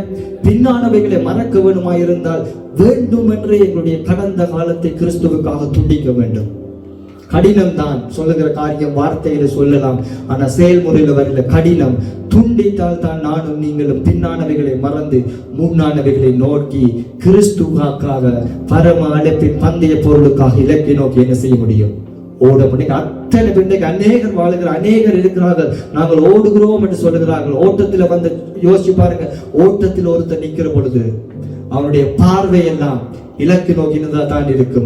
எந்த சூழ்நிலையிலும் ஓட்டத்தில் நிற்கிற ஒரு வீரன் பின்னால் என்ன செய்ய மாட்டான், பார்க்கவே மாட்டான். பார்த்தவன் ஜெயிக்கவே முடியாது. பின்னாலையும் பார்க்க மாட்டான், பக்கத்துல வாராங்களையும். அப்படித்தான் நான் ஓடி இருக்கிறேன். நீங்க எல்லாம் ஸ்கூல்ல உங்களுடைய இதுல ஓடி இருப்பீங்க.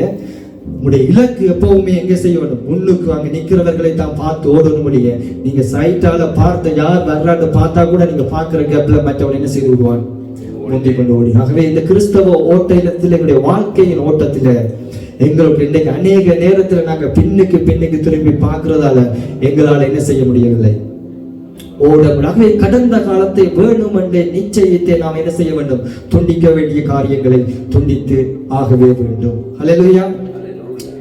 இன்னைக்கு பவுலுடைய வாழ்க்கையில் இதை சொன்னவருடைய வாழ்க்கையில் அவர் ஒரு நல்லவரா, இந்த பவுல் சொன்னவர், இந்த வார்த்தையை சொன்ன பவுல் அப்போஸ்தலன் ஒரு நல்ல கடந்த காலமுடைய மனிதனா? சபைகளை துன்பப்படுத்தி எத்தனையோ கொலை செய்கிறதுக்கு உடனாளியா இருந்த ஒரு கொலையாளி. ஹல்லேலூயா. ஆனா பாருங்க அவருடைய துணிச்சலை பாருங்க. 1 தீமோத்தேயு 1வது அதிகாரம் 12-13வது வசனம். 1 தீமோத்தேயு 1வது அதிகாரம் 12-13வது வசனம். என்னை பலப்படுத்துகிற நம்முடைய கர்த்தராகிய இயேசு கிறிஸ்து என்னை உண்மை உள்ளவன் என்று எண்ணி இந்த ஊழியத்துக்கு ஏற்படுத்தினபடியால் அவரை சோஸ்தரிக்கிறேன். அடுத்த வசனத்தை வாசிங்க. முன்னே உடனே சொல்லுகிறார், முன்னே நான் தூஷிக்கிறவனும் துன்பப்படுத்துகிறவனும் கொடுமை செய்கிறவனுமாயிருந்த பவுல் எங்கெல்லாம் போனாரோ, பவுல் எங்கெல்லாம் பிரயாணம் பண்ணி சபைகளை நிலைநாட்டின ஒரு தேவ மனிதன் சொல்லுகிறார், நான் முன்னே என்னுடைய வாழ்க்கை தூசிக்கப்படத்தக்கதுதான், முன்னே என்னுடைய வாழ்க்கை கொடுமை. ஆனா அதிலேயே அவர் என்ன செய்யவில்லை? நிலைத்திருக்கவில்லை. மேல் வசனம் என்னை உண்மை உள்ளவன் என்று கருதி இந்த ஊழியத்துக்கு ஏற்படுத்தினபடியால் அவரை நான் சோஸ்தரிக்கிறேன். இன்னைக்கு அநேக நேரத்தில் எங்களுடைய கடந்த காலத்தை நாங்கள் சொல்லுகிறோம், முன்னே நான் இப்படி இருந்தது உண்மைதான், முன்னே இப்படி ஒரு காரியத்தை செய்தது உண்மைதான், அப்படியே இருக்கிறோம். பவுலை போல என்னை உண்மை உள்ளவன் என்று எண்ணி அவருடைய விசுவாசத்தை பாருங்க. பவுல் உண்மையான, அவர் உண்மையில உண்மையா இருந்திருக்கலாம், ஆனால் அந்த கடந்த கால வாழ்க்கையிலே அவர் என்ன செய்யவில்லை? ஒரு குற்ற உணர்வு ஒன்றும். அடுத்த வசனத்தை பாருங்க, நான் முன்னே தூசிக்கிறவன், நான் கொடுமை செய்கிறவன், நான் துன்பப்படுத்துகிறவன், எத்தனையோ பேர், ஆனா ஒரு குற்ற உணர்வு கூட இல்லை. மேல் வசனம் சொல்லுகிறார், என்னை உண்மை உள்ளவன் என்று எண்ணி இந்த ஊழியத்தை கொடுத்தபடியாக விசுவாசிக்கிறேன். இன்னைக்கு அநேக நேரத்தில் அநேகர் என்ன செய்கிறார்கள் என்று சொன்னார், ஏன் இந்த சூழ்நிலைக்கு வேற குற்ற உணர்விலே அப்படியே என்ன செய்கிறார்கள்? இப்படி நான் செய்துட்டேனே, இப்படி நான் தூசித்துட்டேனே, இப்படி நான் துன்பப்படுத்திட்டேனே, இப்படி நான் கொடுமை செய்துட்டேனே, இப்படி நான் அநேகரை கொலை செய்துட்டேனே என்று பவுல் நினைத்திருந்தால் இத்தனை நிருபங்களை பவுலால் என்ன செய்திருக்க முடியாது? எழுதியிருக்க முடியாது. இப்படி பல தரிசனங்களை வெளிப்படுத்தி இருக்க முடியாது, பல சபைகளை ஸ்தாபித்திருக்க முடியாது. ஒரு அப்போஸ்தலனாக இருந்திருக்க அவன் என்ன செய்தான்? முன்னே அந்த காரியம் பாருங்க இருந்தது உண்மைதான், ஆனா இப்ப உண்மை உள்ளவன் என்று கருதி இந்த ஊழியத்தை கொடுத்தபடியால் தேவனை சோஸ்தரிக்கிறேன். நானும் நீங்களும் இன்றைய நிலைமையில் ஆண்டவர் எனக்கு கொடுத்த, ஆண்டவர் எனக்கு செய்த காரியங்களை நானும் நீங்களும் என்ன செய்ய வேண்டும்? அதைத்தான் நினைத்து கொண்டு போகணும். வெளியே முன்னாள் ஒரு வாழ்க்கை, அதை என்ன செய்து விட வேண்டும்? அதிலேயே கட்டப்பட்டவர்களாய், அதிலேயே இருக்கிறவர்களாய் மாறிவிடக்கூடாது. எந்த நெகட்டிவா இருக்கலாம், எப்படிப்பட்ட வார்த்தைகளாய் இருக்கலாம், எப்படிப்பட்ட சம்பவங்களாய் இருக்கலாம், அதை ஏற்றுக்கொள்ளக்கூடிய சம்பவங்களா கூட இருக்கலாம், ஆனா அதிலேயே இருக்க நான் நீங்களும் என்ன செய்யப்படவில்லை? அழைக்கப்பட. கடந்த காலத்தை குறித்து சில காரியங்களை விளக்கும், ஆனால் கடந்த காலம் உங்களை ஒரு நாளும் என்ன செய்யக்கூடாது? அடிமையாய் வைத்திருக்க கூடாது. ஹல்லேலூயா. கடந்த காலம் உங்களை குறித்து ஒரு விளக்கத்தை கொடுக்கலாம், இதுதான் நபர் இப்படி செய்துட்டார், ஆனா ஒரு நாளும் கடந்த காலம் உங்களை என்ன செய்யக்கூடாது? அடிமையா இருக்க நான் நீங்களும் விட்டுவிடக்கூடாது. அப்படிப்பட்ட ஒரு நபர் உங்களை குறித்து கடந்த காலத்தை பேசுகிறாரா? எப்பயோ 5 வருஷத்துக்கு முதல் நீங்க நடந்து செய்த காரியம், 3 மாசத்துக்கு முதல் செய்த காரியத்தை பேசுகிறார் என்று சொன்னால் அந்த நபர் கடந்த காலத்தில் இருக்கிறார் மட்டுமல்ல, அந்த கல்லினால தன்னை மட்டும் காயப்படுத்தல, அந்த கல்லினால உங்களையும் காயப்படுத்துகிறார். சாதாரணமா அதை விட்டுட்டு என்ன செய்யுங்க? போக நானும் நீங்களும் என்ன செய்ய வேண்டும்? பழக வேண்டும். அடிமைகளாய் இருக்க, கடந்த காலத்துக்கு அடிமைகளாய் இருக்க நானும் நீங்களும் என்ன செய்யப்படவில்லை? அழைக்கப்படவில்லை. முன்னானவைகளை நாடியோட நாங்கள் என்ன செய்யப்பட்டிருக்கிறோம்? அழைக்கப்பட்டிருக்கிறோம். இன்றைக்கு யோசிங்க, இந்த நாளில அன்றைக்கு அந்த பிசாசு பிடித்திருந்த மனிதன், அவனுடைய கையில கல்லுகளினால காயம். ஆனால் இன்றைக்கு நானும் நீங்களும் எப்படிப்பட்ட கற்களை கைகளில வைத்திருக்கிறோம்? எங்களை காயப்படுத்துவதற்கா அல்லது மற்றவர்களை காயப்படுத்துவதற்கா? அன்றைக்கு அந்த விபச்சாரத்திலே கையும் மெய்யுமாக பிடிபட்ட ஸ்திரியை கொலை செய்யும்படி என்ன செய்தார்கள்? கல்களை எடுத்தார்கள். அவங்களுடைய கையில கல் இருந்தது அந்த ஸ்திரியை கொலை செய்ய. ஆனா இந்த பிரேத குழியில இருந்தவன்கிட்ட கல் இருந்தது தன்னைத்தானே காயப்படுத்த. உங்களுடைய வாழ்க்கையில கல் இருந்தால் எதற்கு அந்த கல்லை பயன்படுத்துகிறீர்கள்? நானும் நீங்களும் கடந்த காலத்துக்கு போவோமா இருந்தால் எங்களை காயப்படுத்துவது மட்டுமல்ல, பல நேரத்தில் மற்றவர்களையும் என்ன செய்வோம்? நியாயம் தீர்க்க, மற்றவர்களை காயப்படுத்துவதற்கு கல் எறிகிறவர்களாய் நின்றால் இன்றைக்கு அந்த சூழ்நிலை என்ன செய்யுங்க? விடுங்க. பின்னானவர்கள் அத்தனையும் விடுங்க. பின் நடந்து முடிந்ததுதான்.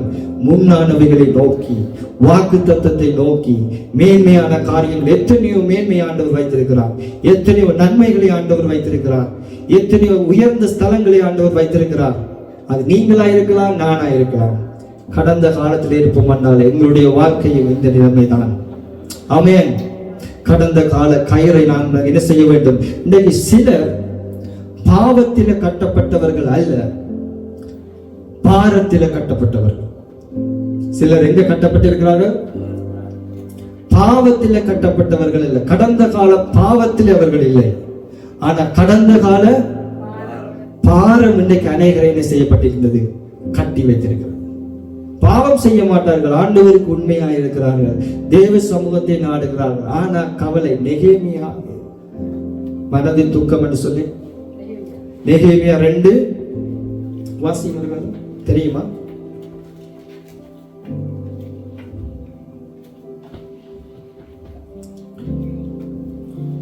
நெகேமியா 2:2. அப்பொழுது ராஜா என்னை பார்த்து, நீ துக்கமாய் இருக்கிறது என்ன?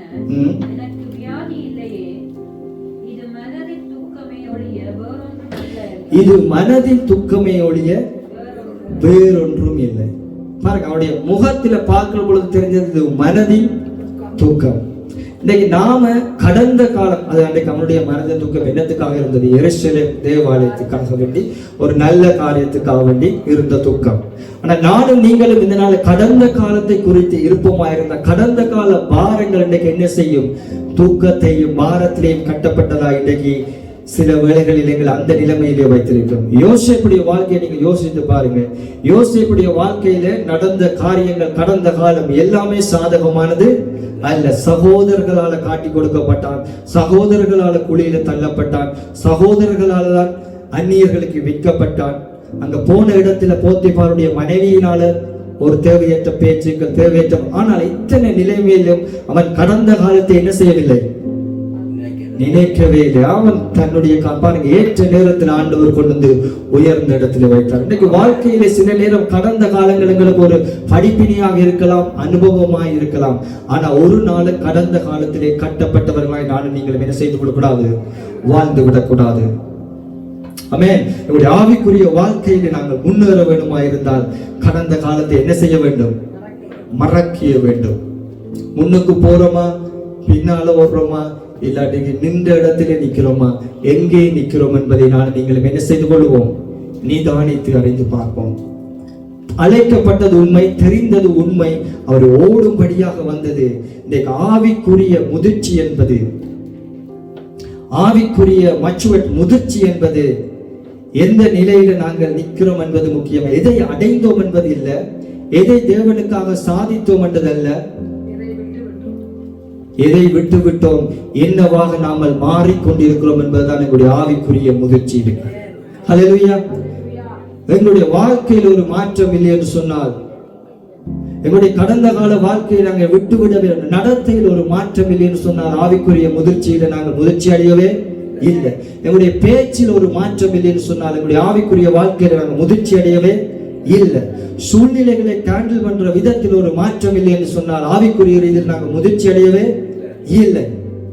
எங்கே இருக்கிறோம்? எத்தனை வருஷமாய் ரட்சிக்கப்பட்ட ஆவிக்குரிய கிறிஸ்தவர்கள் ஒரு சூழ்நிலை வருகிற பொழுது எங்களுடைய வாயின் வார்த்தைகள், எங்களுடைய பேச்சுக்கள், எங்களுடைய நடத்தைகள், எங்களுடைய காரியங்கள் எப்படி இருக்கிறது என்பதை நம்மை நாமே நிதானித்து ஒரு விஷயம் என்ன செய்வோம்?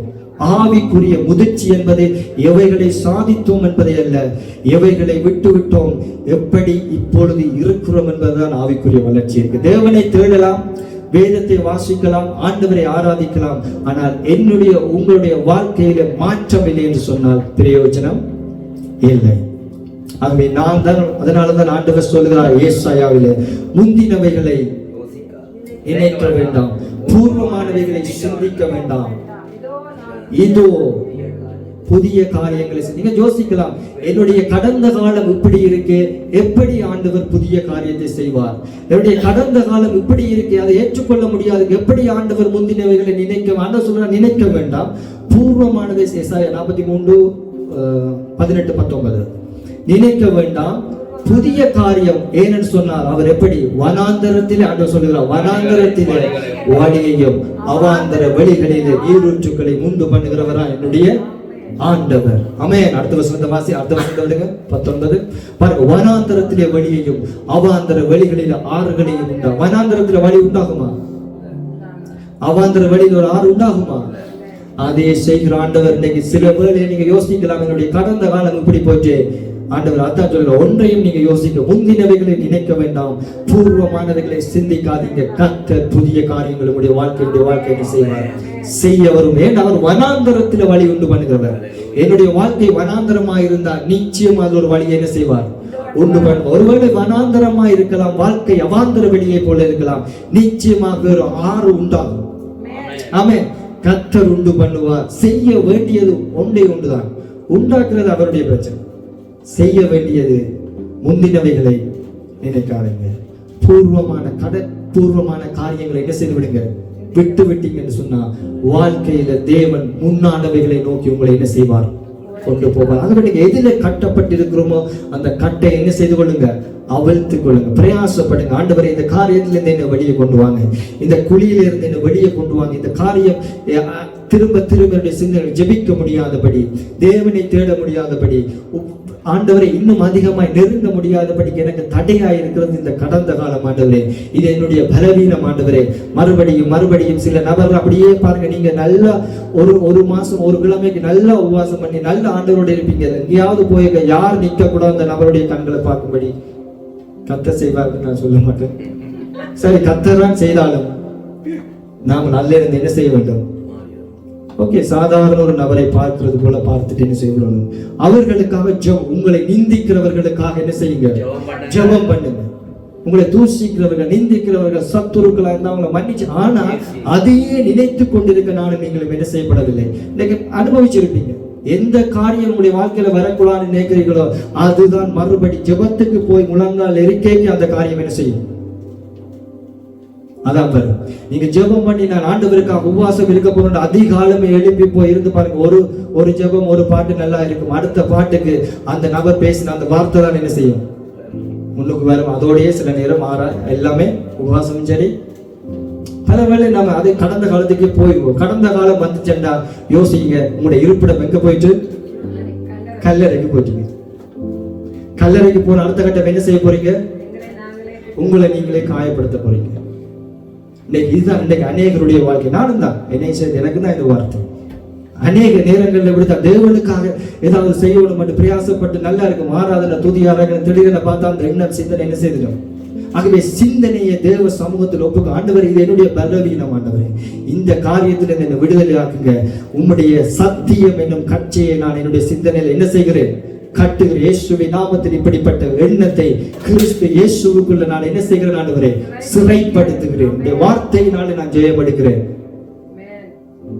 பிசிக்கலா நாங்க சில காரியங்களை பார்க்காட்டிக்கிறோம், எண்ணங்களில சில நபர்களை மறந்து போய் எவ்வளவோ முயற்சி எடுத்து மறந்தாலும் எண்ணங்களில மறுபடியும் அந்த நபர் தான், அந்த பாதிப்புகள் தான், அந்த காரியங்கள் மறுபடியும் வருதுன்னு சொன்னால் பிசாசு முயற்சிக்கிறான் உங்களை எங்கே கொண்டு போவதற்கண்டா கடந்த காலத்தை கொண்டு. யோசிச்சு கொள்ளுங்கள். சில வேலைகளில் போயிருக்கலாம், நாம் மனுஷர்கள் பலவீனமானவர்கள். ஆமென், அப்படித்தானே, நாங்கள் பலவீனமானவர்கள், நானும் தான். ஆகவே நாம் ஜெபம் பண்ணுவோம், தேவசம் ஆண்டவரே எந்த சூழ்நிலையிலும் இந்த காரியங்கள் எங்களுக்குள்ள வராதபடி. ஏனென்றால் முன்னானவைகளை நோக்கி ஓடுவதற்கு பெரிய தடை பின்னான காரியம்.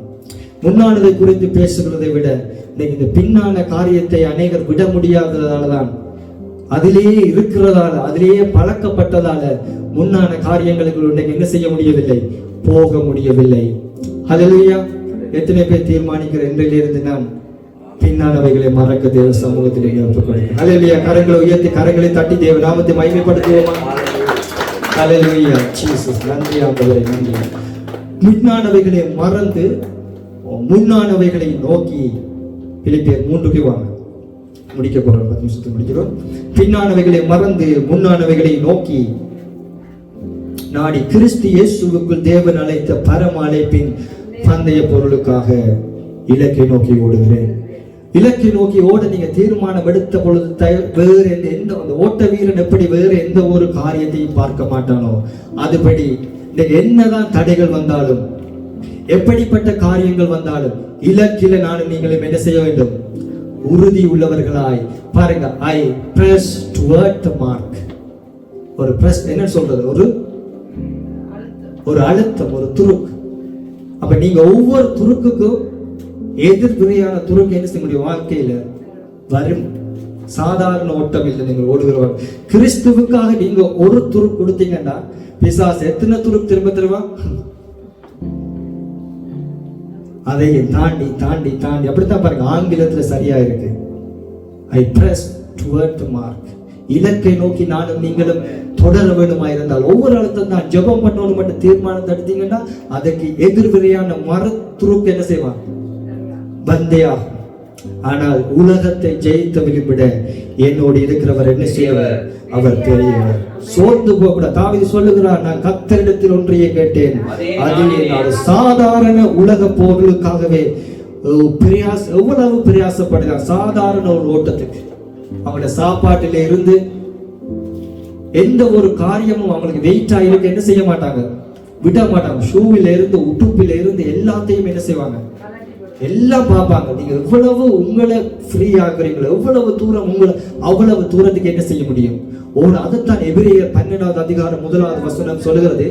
இத்தனை திரளான சாட்சிகள் நம்மை சூழ்ந்து கொண்டிருக்க பாரமான யாவற்றையும் நம்மை சுத்தி நெருங்கி நிற்கிற பாவத்தையும் உதறி தள்ளிவிட்டு விசுவாசத்தை தொடக்கிறவரும் முடிக்கிறவருமாகிய கிறிஸ்துவை நோக்கி.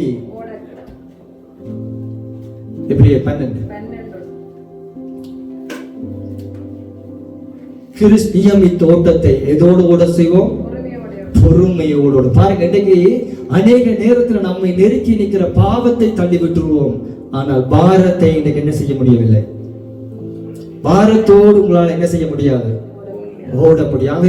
தீர்மானம் எடுங்க. ஆண்டவரே, எந்த சூழ்நிலையானாலும் பாரமாய் இருக்கலாம், அதை நம்மை நெருக்கி நிற்கிற பாவமாய் இருக்கு. எப்படி பாவங்களா இருந்தாலும் ஆண்டவரே, நான் அதை தள்ளி விட்டு என்ற விசுவாசத்தை தொடக்கிறவரும் அவர்தான், விசுவாசத்தை முடிக்கிறவரும் அவர்தான். ஓட வேண்டிய நியமித்த ஓட்டத்தை நான் பொறுமையோடு ஓட ஆண்டவரே எனக்கு என்ன செய்யுங்க? கிருபை செய்யுங்க. நான் ஓடுகிற பொழுது தேவையில்லாத எந்த ஒரு காரியங்களை நான் என்ன செய்ய ஆண்டவரே பார்க்க மாட்டேன். சைட்டுக்கு வார, முன்னுக்கு வார, பின்னுக்கு வார யாரையுமே நான் பார்க்காம என்னுடைய ஒரே ஒரு நோக்கம் எல்லாம் எதா இருக்க வேண்டும்? கிறிஸ்துவை வைத்து நான் ஓட எனக்கு கிருபை செய்யுங்க. சில வேளையில் ஆண்டவரை இன்றைக்கு மட்டும் என்னுடைய வாழ்க்கையில நான் இப்படி எல்லாம் செய்யவில்லை, நான் இப்படியான காரியங்கள் இன்றைக்கு நான் பாரத்தோடு தான் இருக்கிறேன், இன்றைக்கும் அப்பப்ப சில பாவங்களுடைய வாழ்க்கையில வந்து கொண்டுதான் போகுது என்று இருந்தா பரவாயில்லை. இன்றைக்கு நீங்கள் எடுக்கிற தீர்மானம், இன்றைக்கு நீங்க தேவ சமூகத்திலே தேவனுடைய வார்த்தையை கேட்டு நீங்க ஆண்டவருக்காக உங்களை ஒப்பு கொடுக்கிற பொழுது, ஆண்டவருடைய பாரத்தை நான் இறக்கி வைக்கிறேன், என்னுடைய பாவத்தையும் நான் என்ன செய்திருக்கிறேன்? விட்டு விடுகிறேன். ஆண்டவரே, உங்களுடைய ஓட்டத்திலே நான் இன்றைக்கு அநேகர் இந்த ஓட்ட ட்ராக்ல என்ன இல்லை, ரட்சிக்கப்பட்டது உண்மை, தேவனுக்காக ஏதாவது செய்ய வேண்டும், ஆனால் அந்த இலக்கில இல்லாமல் வேற எங்கேயோ ஒரு பிரயோசனம் ஓடுகிறோம் என்பதை சரியான இலக்கில சரியாக ஓட நான் பொறுமையோடு முந்தி ஓடணும் என்ற அவசியமே இல்லை. ஆவிக்குரிய ஓட்டத்தை பாருங்க, தேவன் சொன்ன வார்த்தையை பொறுமையோடு, பேஷன்ஸ், பொறுமையோடு ஓடுவோம். எந்த சூழ்நிலைகள் வந்தாலும் ஆண்டவரை பார்த்து, நெருக்கங்கள் வரும், போராட்டங்கள் வரும், உபத்திரவங்கள் வரும், வியாதிகள் வரும், தரித்திரங்கள் வரும், குடும்பங்களுக்கு பிரச்சனை வரும், பிள்ளைகளால பிரச்சனை வரும், என்ன வந்தாலும் பரவாயில்லை, பொறுமையோடு ஆண்டவர் உண்மை நோக்கியோடு எனக்கு கிருபை செய்யுங்க. தேவ சமூகத்தில் நாங்கள் கேட்கிற பொழுது ஆண்டவர் எனக்கு உதவி செய்யுங்க. என்ன நான் முடியாது ஆண்டவர், என்ன இன்றைக்கு வாழுகிற உலகம் எப்படிப்பட்ட உலகம் என்று சொன்னா மோசமான உலகத்தில் நான் நீங்கள் வாழ்கிறோம். நிக்கிறனா நாளைக்கு விழுந்து விடாதபடிக்கு எச்சரிக்கையா இருக்க வேண்டிய ஒரு உலகத்துல வாழ்கிறோம். எப்படி மனுஷர்களை வஞ்சிக்கலாம், எப்படி மற்றவர்களை கீழே விழுத்தலாம், தான் ஓடாட்டிக்கு பரவாயில்ல ஓடுகிறவனையாவது, அப்படிப்பட்ட உலகத்துல வாழ்கிறோம். தானும் ஓட மாட்டான், ஓடுகிறவனையும் விடவே மாட்டான். இன்னைக்கு பாருங்க, தேவன் ஏதாவது ஒரு 10 சொல்லக்கூடாத காரியம் தான் நான் சொல்லுகிறேன். ஆவியான தேவன் தான். இன்னைக்கு பாருங்க, சபைகளில் இன்றைக்கு எத்தனையோ குழப்பங்கள் அப்படி வந்து ஒரு முரணான காரியங்களை செய்து 10-15 விசுவாசியை கூட்டிக் கொண்டு வந்து ஒரு சபையை ஆரம்பிச்சு அந்த சபையை என்ன செய்யறாங்க, ஏற்றுக்கொள்றாங்க. ஆனா தேவ சித்தத்தின்படி ஒருத்தரும் தேவையில்லை. ஆண்டவருக்காக வார்த்தையில நின்று ஆண்டவருக்காக ஊழியத்தை கட்டணும் என்று சொல்லி ஆண்டவருக்காக வந்து நிற்கிற பொழுது அதை என்ன செய்ய மாட்டார்கள், ஏற்றுக்கொள்ள மாட்டார்கள். பிழையான ஒன்றை செய்கிற பொழுது அதை ஏற்று அதை தூக்கி அதை புகழ்றதுக்கு ஒரு கூட்டம் இருக்கு. ஆனா சரியான ட்ராக்ல நீங்க வருகிற பொழுது உங்களை யாருமே என்ன செய்ய மாட்டார்கள், அங்கீகரிக்க. ஆனா தேவன் எதை அங்கீகரிக்கிறார் என்று சொன்னார், நீங்க சரியான இலக்கில வருகிற பொழுது நிச்சயமாக ஆண்டவர் என்ன செய்வார், நிறைவேற்றுவார். ஆமென். ஆகவே செய்ய வேண்டிய ஒரே ஒரு காரியம், பாரத்தையும் பாவத்தையும் தள்ளிவிட நான் நீங்கள் பழகும். கடந்த கால எண்ணம் வருகிறது என்று சொன்னால் மனிதர்கள் பலவீனம் தான், மனிதர்கள் பிழை செய்யாத ஒருவருமே இதுக்குள்ள என்ன செய்ய இல்லை என்றுதான் நான் நினைக்கிறேன். நான் ஒன்றுமே செய்யலை என்றவர் ஹல்லேலூயா. பிழை செய்திருக்கிறோம், எத்தனையோ பாவங்கள். தேவன் அருவருக்கிற காரியம். ஆண்டவர் அடித்து இலக்கிக்க கொண்டு வரவர் அல்ல, அவர் தம்முடைய வார்த்தையை அனுப்பி தம்முடைய அன்பினால ஒரு பாடல் உணர்த்தும், இல்லாட்டி ஒரு வார்த்தை உணர்த்தும், ஏதோ உணர்த்தி அன்பின் கயிறுகளினால் எங்களை என்ன செய்கிறவர், இழுத்து இழுத்து இழுத்து கொண்டு ரட்சிக்க விடுவார். அடிச்சு கொண்டு வந்து விட அவருக்கு என்ன செய்யும் முடியும், அதிகாரம் இருக்கு. ஆளுகை அவருடைய ரத்தத்தால் என்ன செய்வார், ரத்தத்தை சிந்தித்தான் உங்களை என்ன செய்யப்பட்டார், மீட்கப்பட்டிருக்கிறார். அடிக்க இயலும், ஆனா அவர் இரக்கம் உள்ள தேவன், அன்புள்ள. அதற்காக வேண்டி அவர் அடிக்க மாட்டார் என்று இல்ல அப்படின்னு நினைக்காதீங்க. சொல்லி சொல்லி சொல்லி பாப்பேன். நாங்க பிள்ளைகளுக்கு அப்படித்தானே 2 தரம் 3 தரம் எவ்வளவு தூரத்துக்கு சொல்லுகிறோமோ சொல்றார், அதையும் மீறி செய்தா ஒரு விலங்கு. அதே மாதிரி தான் இன்றைக்கு கிறிஸ்தவ வாழ்க்கையில தேவன் நல்லவர் தான், அவர் இரக்கம் உள்ளவரான், அவர் அன்புள்ளவரான். அனிதினமும் காலைதோறும் புதிதான கிருபைகள், அனிதினமும் காலைதோறும் புதிதான இரக்கங்கள். அவர் அப்படிப்பட்ட தேவன். கடந்த காலத்தை விட்டு நானும் நீங்களும் வெளியே வந்தார் தேவன் எங்களை நிகழ்காலத்தில் உயர்த்தவர் உண்மையுள்ளவராக இருக்கிறார். இன்னைக்கு பவுல் அதற்கு ஒரு மிகப்பெரிய உதாரணம். பவுல் சாதாரண ஒரு மனிதனே இல்லை. பவுல் செய்த பிள்ளை அவரே பவுலே சொல்லுகிறார். நீங்க பாருங்க, எந்த சபைக்கு போனாலும் நான் முன்னே முன்னே இப்படி இருந்தேன், முன்னே இப்படி செய்தேன். வாசிச்சு ஒவ்வொரு அதிகாரத்தை நீங்க வாசி. அப்போ சொல்லிருந்து அவர் எழுதின காரியங்கள் எல்லாம் பார்க்கலாம். ஆனாலும் அறில உண்மை உள்ளவன் என்ற நீ இந்த ஊழியத்தை எனக்கு கொடுத்தபடியால் ஆண்டவரை சோஸ்தரிக்கிறேன். மேலானவைகளை பாருங்க, தேவன் எனக்கு இதை செய்தபடியால் ஆண்டவரை சோஸ்தரிக்கிறேன். ஆண்டவர் எனக்கு இதுக்கு ஏற்படுத்தி கொடுத்தபடியால். அப்படிப்பட்ட ஒரு சூழ்நிலையில நானும் நீங்களும் ஆர்வமாய் இருந்தால் ஓட்டத்தை நானும் நீங்களும் ஜெயமுள்ளதாய் முடிக்க முடியும். இல்லாட்டி சும்மா முடிக்கலாம், முடித்து நீங்க கண்ணை மூடி மறைத்தாலும் வந்து சொல்ல போறாங்க என்ன சொல்லுவார்கள், அந்த ஓட்ட ஒரு வசனம் இல்ல, ஓட்டத்தை முடித்து நல்ல போராட்டத்தை நல்ல போராடினேன், விசுவாசத்தை ஓட்டத்தை முடித்து விசுவாசத்தை காத்து. சும்மா ஒரு பேச்சு, எல்லாருக்கும் அதான். நியமிக்கப்பட்ட ஓட்டத்தை ஓடினார், அதை முடித்தார், விசுவாசத்தை காத்து. அவர் ஓடினார், அந்த ஓட்டத்துக்கும் அவருக்கும் சம்பந்தமே இல்லாமல். ஆனா மரணம் விடுகலாம் இந்த வார்த்தையை சொல்லி அப்படிப்பட்டவர்களாய் நான் நீங்கள் மனிதர்கள் எங்களுக்கு என்ன சொல்றாங்களோ சொல்லாட்டிக்கோ பரவாயில்ல, தேவன் பார்க்கிறார். அவர் விசுவாச ஓட்டத்தை தொடக்குறவர் அவர் தான். உங்களுடைய வாழ்க்கையில் அந்த ஓட்டத்தை தொடக்க வேணுமா இருந்தா நீங்க அந்த ட்ரக்குக்கு என்ன செய்யணும், வந்தா தான் ஆண்டவர் தொடக்குவார். அந்த ட்ரக்கில் ஓடினா தான் அவரும் உங்களோட ஓடுவார். அதை விட்டு நீங்க விலகி பின்வாங்கி அங்க எங்கன்னு போனீங்கன்னா கர்த்தர் மறுபடியும் மௌனமாயிருப்பார். மறுபடியும் அந்த ட்ரக்குக்குள்ள நீங்க வர மாட்டோம். ஆகவே தேவ சமூகத்தை நாங்கள் யாவரும் எழுந்து நின்று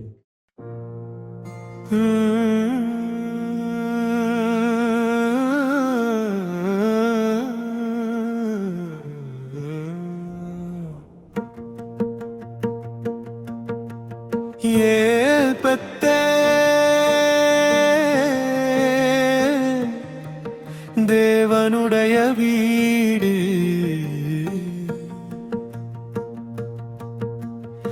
ஏற்பட்ட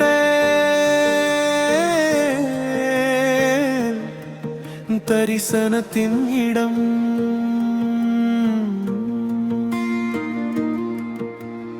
ஓடிய யாக்கோபை தேடி வந்தீ தனிமையிலே பேசினீ பலிபீடம் கட்டிய அந்த இடம் இன்றும் பரிசுத்தம்.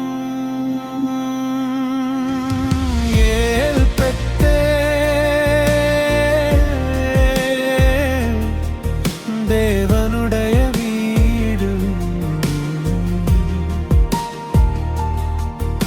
ஏல் பெத்தே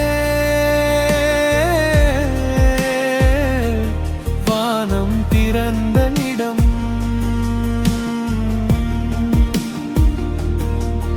எங்கே நீ தரிசனமாவீர் இங்கே வாக்குத்தத்தம் நிறைவேறும்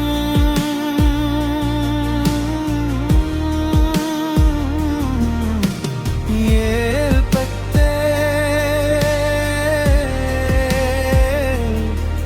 தேவனுடைய வீடு எங்கள் தலைமுறையின் அடையாளம்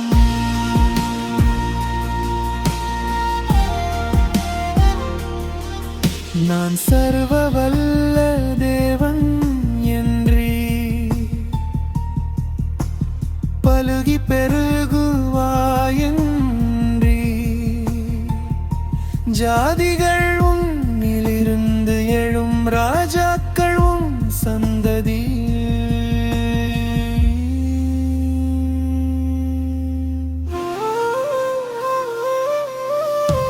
ஏல் பெத்தே தேவனுடைய வீடு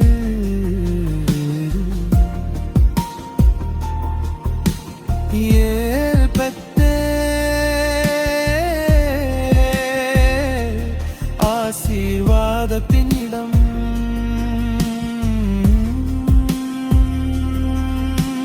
நீ சொன்னதை செய்யும் வரை எங்களை கைவிட மாட்டீ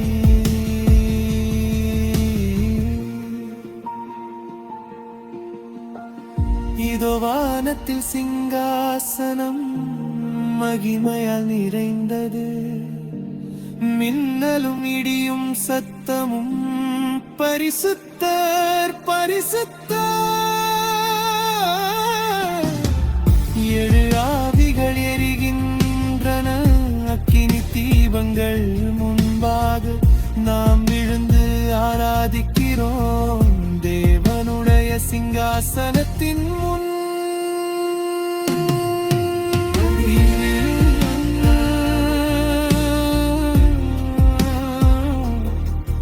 தேவனுடைய வீடு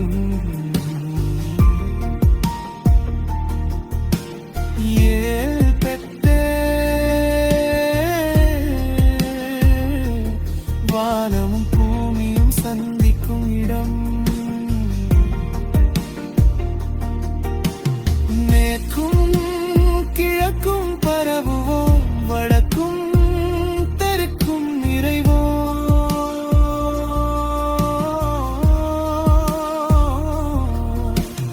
எங்களிலும் எங்கள் சந்ததியிலும் பூமி ஆசீர்வதிக்கப்படும்